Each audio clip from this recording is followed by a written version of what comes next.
नमस्कार, स्वागत है आप सभी का हमारे YouTube चैनल अल्ताफ एडवाइस पर। प्यारे साथियों, आप सभी जो हमारे EPS 95 पेंशन कर्मचारी हैं, इन सब के लिए एक गुड न्यूज़ निकल के आई है। जी हाँ, खाते में सवार 507 में कमांडर अशोक रावत जी के द्वारा क्या अनाउंसमेंट करी गई है और जितने हमारे EPS 95 पेंशन कर्मचारी हैं, इनके लिए एक बड़ा फैसला निकल के आया है। जी हाँ, क्योंकि अभी तक आप सभी लोगों को पता है कि यहाँ पर प्रधानमंत्री जी से मुलाकात होने जा रही है और कमांडर साहब की दिल्ली में होनी थी। और हमने शुरुआत में ही आपको बताया था कि पहले सप्ताह में या दूसरे सप्ताह में यहाँ कमांडर साहब की और प्रधानमंत्री जी की यहाँ पे बैठक होगी और उसमें तय किया जाएगा। तो देखिएगा, इसके बारे में एक पूरी इन्फॉर्मेशन देने वाला हूँ कि दिल्ली में जो एक बैठक हुई है और EPS की जो मांगे हैं, इनको पूरी करके लिया गया है।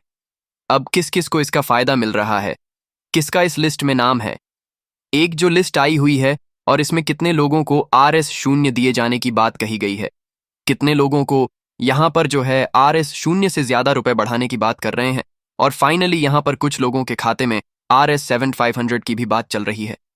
तो इन सब को लेकर जो इस पूरे वीडियो में मैं आपको दिखाने वाला हूँ, और जो इस बैठक में फाइनली डिसीजन आया है, जैसे कमांडर साहब का वीडियो आया है, साथ में प्रधानमंत्री जी से क्या बातचीत हुई है, इस बैठक में क्या फाइनल डिसीजन लिया गया है, और जो श्रम मंत्री हैं उनसे क्या यहाँ पर बैठक हुई है, ये एक एक करके मैं सारी इन्फॉर्मेशन आपको इस वीडियो में देने वाला हूँ। लेकिन उससे पहले आप सभी से रिक्वेस्ट है कि आप वीडियो को पूरा जरूर देखना, क्योंकि कई वीडियो की क्लिप मैं डालने वाला हूँ। इसमें कमांडर साहब की स्पेशली वीडियो दिखाने वाला हूँ। साथ में श्रम मंत्री ने क्या कहा, दिल्ली में जो बैठक हुई है वह किस किस को यहाँ पर 6000, किसको साबना 500 की बात चल रही है, तो उस पर क्या डिसीजन बना है, एक एक करके सारी इन्फॉर्मेशन देने वाला हूं। क्योंकि लगातार यहां मैं पर देखिए, ANSSSC चीफ ने कहा है कि फाइनल डिसीजन पे आ चुका है और अब जाके यहां पर तय करना है कि क्या होगा। चल तो आगे दिखाते हैं वीडियो, हम पूरा जरूर देखना क्या कहा है कमांडर साहब ने। उनकी स्पेशली वीडियो दिखाता हूं मैं आपको, लेकिन उससे पहले आप सभी से रिक्वेस्ट है, निवेदन है कि आप जो इस चैनल को सब्सक्राइब जरूर कर लें, क्योंकि यह जो सब्सक्राइब का बटन है, ये केवल हमारे EPS 95 पेंशन कर्मचारियों को जोड़ने के लिए ही दिया गया है। इसका कोई चार्ज नहीं लगता है, आपको फ्री है बिल्कुल। आप इसको बेल आइकन को दबा लें और सब्सक्राइब कर लें, ताकि हजारों लाखों में जो हमारे पेंशन कर्मचारी हैं वह लोग जुड़ रहे हैं, इनको सही इन्फॉर्मेशन मिल सके। ये कमांडर साहब का मुख्य उद्देश्य है कि आपको इस चैनल के माध्यम से सारी इन्फॉर्मेशन सही और सही सटीक जानकारी मिल सके। अब हम बताते हैं आपको क्या वीडियो वायरल हो रहा है। जो काफी बैठक हुई है दिल्ली में, उसका वीडियो देखें।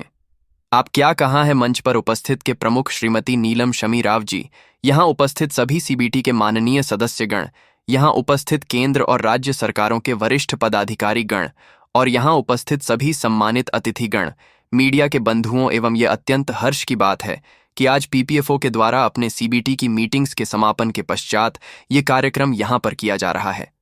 माननीय मंत्री जी के नेतृत्व में यह निर्णय लिया गया था कि CBT की मीटिंग केवल मात्र 1 या 2 घंटे की मीटिंग मात्र नहीं होनी चाहिए, बल्कि EPFO जैसे जो महत्वपूर्ण ऑर्गेनाइजेशन है, श्रम एवं रोजगार मंत्रालय के, उनके डेलीवेशंस कम से कम 2 दिन चिंतन शिविर के रूप में होने चाहिए, ताकि मीटिंग भी हो। आप सभी ने CBT की बैठक हुई है दिल्ली में, और यहाँ पर फाइनल डिसीजन लिया गया श्रम मंत्री जी के साथ कि हमें बैठक के सबको संगठित करना है, लोगों को एकजुट करना है। और इसीलिए ये जो CBT की मीटिंग थी, उसमें कल बहुत सारे महत्वपूर्ण जो विषय थे उन पर पूरी चर्चा हुई। आज जो CBT का एजेंडा था उस पर पूरी चर्चा हुई, और उसके बाद दिल्ली में बैठक हुई है, जिसके बाद आगे भी बहुत सारे और है।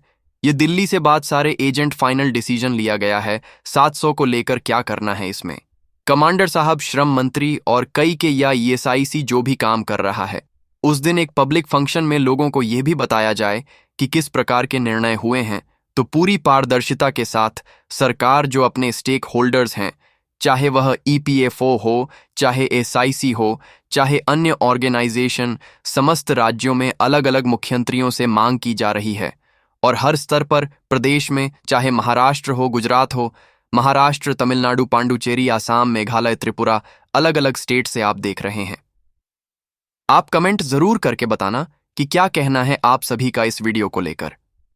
वहां इस तरीके के पब्लिक फंक्शन ऑर्गेनाइज किए गए हैं, और आज का भी जो पब्लिक फंक्शन है, साथ में जूम मीटिंग की भी बात चल रही है यहाँ पे। जूम मीटिंग पे भी कमांडर साहब आपको जोड़ सकते हैं। आप देखिए इस वीडियो में क्या कहा गया है। जो ईपीएफओ के स्टेक होल्डर्स हैं, जो हमारी पब्लिक है, उसको क्या बेनिफिट ईपीएफओ देने जा रहा है, उसके बारे में चर्चा होगी। मैं आप लोगों का ज्यादा समय नहीं लेना चाहूंगा, मैं केवल 2-3 देखिएगा। यहां पर जो मैं आपको यहां दिखा रहा हूं, यह आदेश है हाई कोर्ट का, और यह before the Madurai bench of a Madras high court. ये अगर बात करें रिजर्वेट को लेकर, दुनिया का ज्यादा समय नहीं। आपको डेट बताऊं कि यहां पर 1087 PT5 को याचिका लगाई गई थी हाई कोर्ट मदुरई बेंच में, और वहां पर जो सुनवाई हुई है, अनाउंसमेंट हुई है, वह 2 सितंबर 2025 को हुई है। इसमें कोरम की बात करें, honourable justice for Vijay Kumar ji थे, और इसमें रिच आप देखिएगा। सबसे बड़ी बात फाइनली मैं आपको बताऊं कि अलग अलग स्टेट में इसके लिए याचिका लगाई जा रही है। हाई कोर्ट में जाकर, सुप्रीम कोर्ट में जाकर भी इसका केस चल ही रहा है। साथ में सुप्रीम कोर्ट में भी अभी जो है 13 याचिका लगाई गई इस मामले को लेके। और 13 याचिका किस बात पे ले गई कि जब सरकार ने 2014 में अर्श की अनाउंसमेंट करी थी। फाइनली अगर मैं बात करूं तो यहां पर 2014 में आपको पता है कि आरएसओ ने 1000 की अनाउंसमेंट करी थी, गई थी। लेकिन अभी तक किस किस ऐसे वह लोग हैं जिनको 8000 से कम पैसे मिल रहे हैं। तो एक तो इसका डिसीजन फाइनली आने वाला है। और ये आप याचिका देखिएगा कि हमारे जो पेंशन कर्मचारी हैं कितने जो है सपोर्ट कर रहे हैं, कि इन्होंने याचिका कोर्ट कितने केस लगाए। आप देखिए हर टाइप की ये याचिका दी गई है। इतनी सारी याचिकाओं पर बात चल रही है। ऑल राइट, और कोई लोगों को लग रहा है कि सर हमारे खाते में तो इतने पैसे आए ही नहीं है, हमारा कुछ अनाउंसमेंट तो सितंबर माह में आपको ये गुड न्यूज मिलने वाली है। आप ध्यान रखिएगा कब, सितंबर माह में आपकी अब जो पेंशन आएगी इस महीने की, इसमें आपको बढ़ोतरी जरूर मिलेगी, क्योंकि कमांडर साहब ने खुद कहा है कि RS 500 इस बार बढ़ के आने वाली है। लेकिन अब कुछ लोगों के लिए RS 8000 भी आए हैं। तो वह RS 8000 भी किस किस के खाते में आए हैं वो मैं आपको खबर दिखा देता हूं, क्योंकि अब यह बैठक हुई है जो आप देख सकते हैं। यहां पर कर्मचारी समिति के द्वारा ये दिल्ली में अलग अलग स्टेट में ये बैठकें चल रही हैं, अलग अलग राज्यों को ओपन सौंपे जा रही है। जब समद्दे से आज बड़ा कर्मचारी दिल्ली को दिल्ली के द्वारा रहे हैं। मनसुख मंडलिया श्रम मंत्री जी के साथ भी यहां पर एक बैठक हुई, जहां पर बीजेपी सरकार आज 3000 के लिए तो सहमत है, लेकिन कमांडर साहब ने R3000 के लिए सहमति नहीं बनाई है, क्योंकि 1 जून मीटिंग गई थी जिसमें कई हजार लोगों को जोड़ा गया था, और इसमें फाइनली ये डिसीजन हुआ कि हम RS 750 की मांग को ही पूरा रखेंगे। अब सब लोगों को लगता है कि सर किसको RS 6000 मिल पाए, तो फाइनली मैं आपको वह भी दिखा देता हूं कि किसके खाते में RS 8000 आए हुए हैं। राइट, यहां पर आप देखें मनसुख मंडलिया श्रम मंत्री जी से मुलाकात हुई। आप देख सकते हैं श्रम और रोजगार मंत्रालय और मनसुख मांडलिया ने कर्मचारी भविष्य निधि के केंद्रीय न्यासी बोर्ड CBT की 237 बैठक की अध्यक्षता करी। तो यह ऐसी लगातार बैठकें चल रही हैं। अब मैं आपको उनके बारे में बताऊंगा जो पेपर में लिख कटिंग आई हुई है, वह देखिएगा आप क्या कहाँ है। आप देख सकते हैं यहां पर कमांडर साहब लगातार मीटिंग कर रहे हैं, लोगों से मिल रहे हैं, मुलाकात कर रहे हैं। ये देखिए, ये कुछ तस्वीरें हैं जो दिखाई दे रही हैं आपको। यहां पे कमांडर साहब ने झूम मीटिंग करी, हजारों लोगों को जोड़ा। कम से कम इसमें जो है इस बार 48 लोग जुड़े। इसमें जो हमारे पेंशन कर्मचारी हैं, तो अगर आप लोग भी जुड़ना चाहते हैं, क्योंकि लगातार कमांडर साहब के द्वारा प्रयास किया जा रहा है, और कुछ लोगों के खाते में अनाउंसमेंट पहले से बता दूं कि RS 6000 पहले से ही मिल रहे हैं। ये वह लोग हैं जिन्होंने लंबा समय दिया हुआ है। बाकी अभी अगर मैं बात करूं कि आपके 17500 की मांग अभी भी जारी है और यहां पर अभी कोई सहमति नहीं बनी है, तो जैसे ही बनती है मैं आपको सबसे पहले इसी चैनल के माध्यम से बताऊंगा। कुछ चीजें आप देख पा रहे हैं, यहां पर जो मीटिंग में लोगों को जोड़ा जा रहा है, कनेक्ट किया जा रहा है। कमांडर साहब अपनी तरह से प्रयास कर रहे हैं, और इसमें लिखा हुआ है कुछ खबरें आप देखें। यहां पर EPFO पेंशन योजना में संभावित संशोधन को लेकर चर्चाएं तेज हो रही हैं। वेतन भोगी कर्मचारी और सेवानिवृत्त कर्मचारी दोनों ही ऐसे अपडेट पर नजर रखे हुए हैं और उन्हें जरूरी वित्तीय राहत दे सके। EPFO के हालिया घटनाक्रम। EPFO की न्यूनतम पेंशन को 1000 से बढ़ाकर 500 पार 500 प्रतिमाह करने की बढ़ती मांग को उजागर करते हैं, तो आपकी मांग लगातार यहां पर जारी है। सबसे बड़ी बात है कि हम जो 78 लाख से 80 लाख हमारे पेंशन कर्मचारी हैं, अगर हम लोग एकजुट हो जाते हैं तो हमारी संख्या बहुत बड़ी हो जाती है। तो इसीलिए मैं बार बार कहता हूं कि हजारों लोग इस चैनल से जुड़ रहे हैं। आप चैनल की बात बिग बी जाती हैं, बिग बबी जाती हैं, बिग बी जाती हैं को सब्सक्राइब करें, लोगों को जोड़ें, कनेक्ट करें ताकि सबको इसका लाभ मिल सके। राइट? तो कमांडर साहब का साथ देना पड़ेगा, हम सबको मिलकर काम करना पड़ेगा। तो आप लोग चैनल को सब्सक्राइब करो, लोगों को जोड़ो और इसमें देखें आप लिखा है बढ़ोतरी को सेवानिवृत्त कर्मचारियों की बढ़ती जीवन यापन लागतों से निपटने और सेवानिवृत्ति के बाद अब सुरक्षित और सम्मानजनक जीवन जीने की मदद करने की दिशा में एक महत्वपूर्ण कदम माना जा रहा है।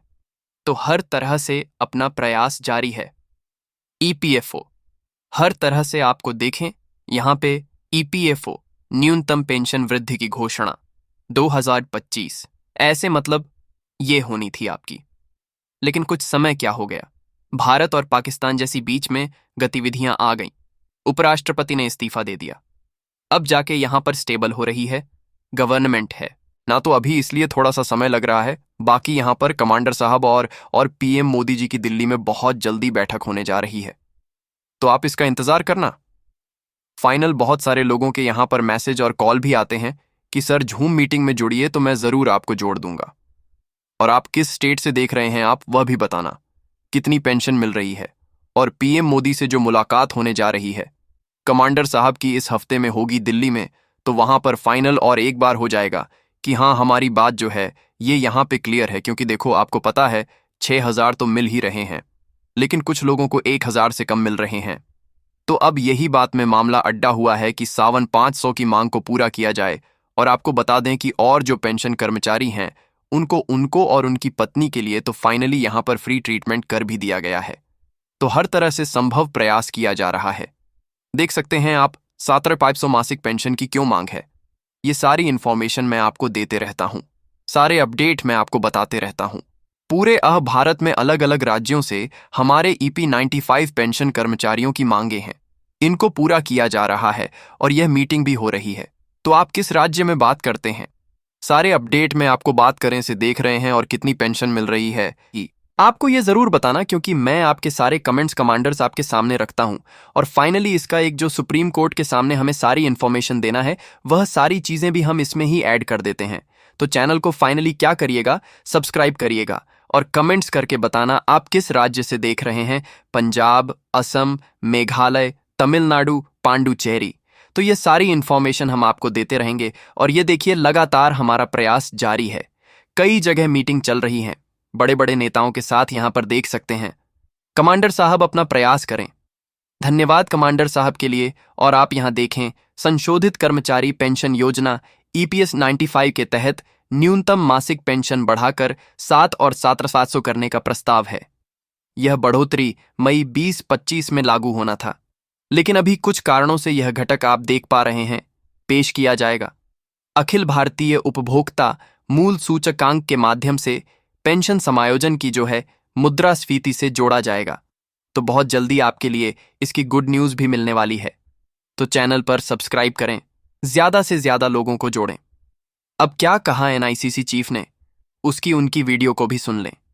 बहुत ही मैं रमाकांत धर्म एनआई नेशनल चीफ कोऑर्डिनेटर। आज का दिन जो है बहुत ही इंपॉर्टेंट दिन।